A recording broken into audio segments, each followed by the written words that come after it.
Vas-y. Vanessa, en quelques mots, peux-tu nous te présenter, nous dire qui tu es, d'où tu viens? D'où je viens et qui je suis, c'est à la fois facile et difficile comme question, dans le sens où on est tous l'enfant de quelqu'un, la mère de quelqu'un, peut-être pas tous mais ça arrive. Je dirais la question est facile, c'est la réponse qui est compliquée.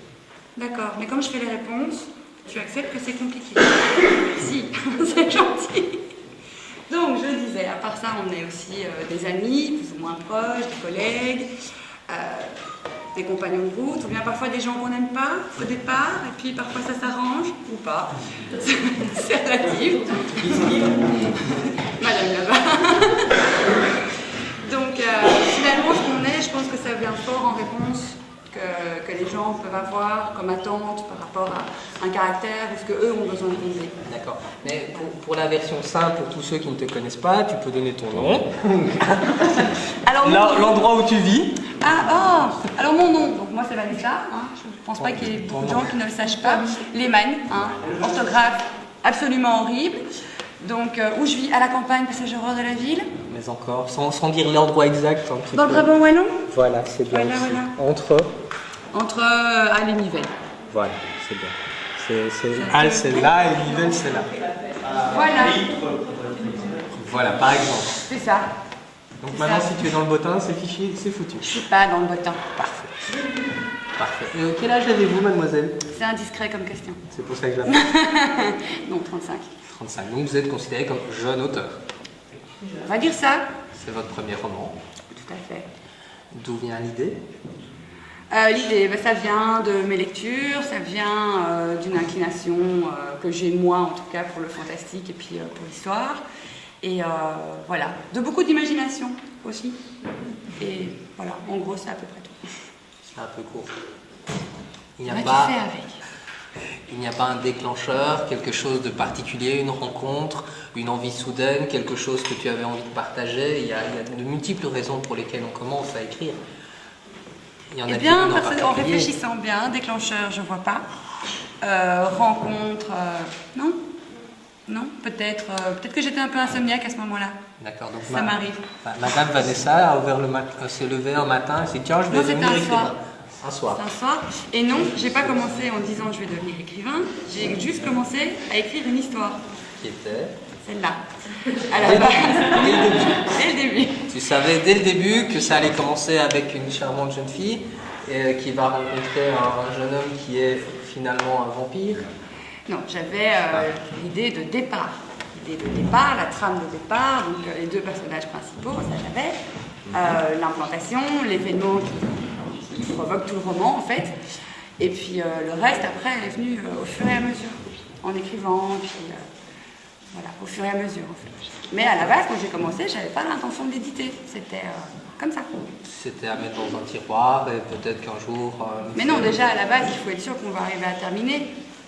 On peut pas, en commençant la première page, on n'est pas sûr qu'on va arriver au dernier mot. Parfois ça s'arrête parce qu'on n'a plus d'idées, on n'a plus d'inspiration, ou on est passé à autre chose. Et, donc non, j'ai pas commencé en prenant mon PC, première page blanche, premier mot, c'est bon, j'écris un livre. Non. C'est venu au fur et à mesure. Et d'où vient l'inspiration du fur et à mesure? Jusqu'à un moment, on devient accro. On devient accro, on a commencé une histoire, on l'aime bien, on s'attache un peu au personnage, alors on a envie de continuer, faire évoluer, et puis voir jusqu'où ça peut mener. D'accord. Et le personnage préféré? L'héroïne, bien sûr. Pourquoi? Parce que, sans vouloir être féministe... Regarde ton public, ils sont là pour toi. Moi, tu connais? Je t'entends. Donc, sans vouloir être féministe, c'est une femme, elle est jeune, très jeune au début du bouquin. Et il y a beaucoup d'événements, beaucoup de chamboulements dans sa vie, beaucoup de rebondissements. Et donc en fait, elle est obligée de faire face à beaucoup de choses qui souvent la submergent. Parfois, elle ne sait pas du tout quelle est la bonne voie. Donc c'est relativement hasardeux. Et donc je trouve, moi, que c'est le personnage le plus attachant. Question bateau que tout le monde pose, donc je vais la poser. Est-ce que vous avez un petit souci d'identification au personnage principal? Marie? Il garde les enfants, c'est parce qu'elle est toujours pucelle, donc tu as dit. C'est pour ça. Donc, non, le souci, c'est que si je pouvais être un vampire dans la vraie vie, voilà, je veux dire, c'est problématique. Je ne peux pas m'identifier à quelque chose que je ne pourrais jamais être. Tu ne crois pas aux vampires? Quand t'en croises un, surtout tu m'appelles. Quelqu'un me passe un téléphone. Il est éteint. J'ai pas de batterie. Ouais. D'accord. Non, mais plus sérieusement, est-ce que tu crois aux phénomènes paranormaux?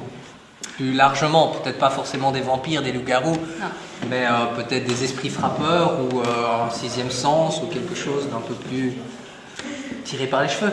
Alors on peut tout tirer par les cheveux, on n'est pas tous obligés d'être complètement cartésiens, esprit fermé. Hein. Quand on était plus jeune, on faisait des séances de spiritisme aussi qui nous ont bien fait flipper au point où on quittait les maisons en courant parce qu'on avait peur. Donc voilà, puis on a aussi mis les tarots et puis oui, on ne peut pas dire qu'il n'y a rien avant, il n'y a rien après. Fondamentalement, les questions identitaires, d'où on vient, pourquoi je suis là, je crois que tout le monde se les pose à un moment ou à un autre, mais de là à parler de vampires.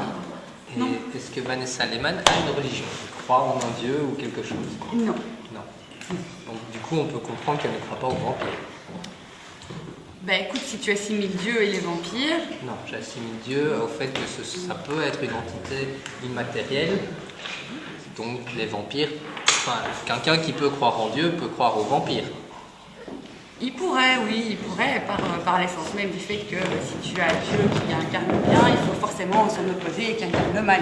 Mais ceci dit, les vampires ne sont pas forcément soit tout bons, soit tout mauvais. C'est pas forcément plus méchant qu'un être humain qu'on croise dans la rue. Ok, le côté prédateur, le côté il se nourrit d'autres humains, d'accord, mais en dehors de ça, on n'a jamais dit qu'ils étaient incapables de ressentir d'émotions. Ce sont quand même des humains à la base. Et tu connais un vampire gentil dans l'histoire des vampires? Je connais pas personnellement le vampire, je t'ai dit que si t'en rencontrais, tu m'appelais. Dans l'histoire des vampires, tel qu'on peut le voir dans d'autres livres, à la télévision, dans des films, est-ce que tu as déjà vu un vampire gentil? Oui. Moi, je trouve que les miens sont pas si méchants. Où? Dites-moi. Dans Angel, par exemple, la série Angel, c'est un vampire méchant au départ, mais qui devient gentil. Et ensuite, dans Twilight, il n'est pas méchant, enfin, c'est un vampire. Oui, ils sont même végétariens. La famille reste des vampires, mais... Les chauves-souris sont végétariennes. Mais Stéphane a dit littérature. Hein. Non, c'est pas grave, c'est ouvert, c'est là. Ok. Donc, ça existe. Donc voilà. Et tu n'aurais donc pas voulu avoir un vampire gentil comme compagnon? Non, Non, pas de vampire gentil comme compagnon, non. Il y a un passage dans ton livre que tu vas essayer de retrouver peut-être plus tard, parce que je suppose que tu ne l'as pas pris dans les extraits, où nous avons une superbe scène où nous avons donc plusieurs vampires qui vont faire leurs courses, on va dire comme ça, dans le théâtre. C'est ça. Et où il y a donc un théâtre. Donc ils vont dans une loge chercher leur proie, leur victime, et c'est un passage que j'aime beaucoup. Donc je vais le chercher pendant que tu réponds à la prochaine question. Magnifique, tu cherches. Voilà.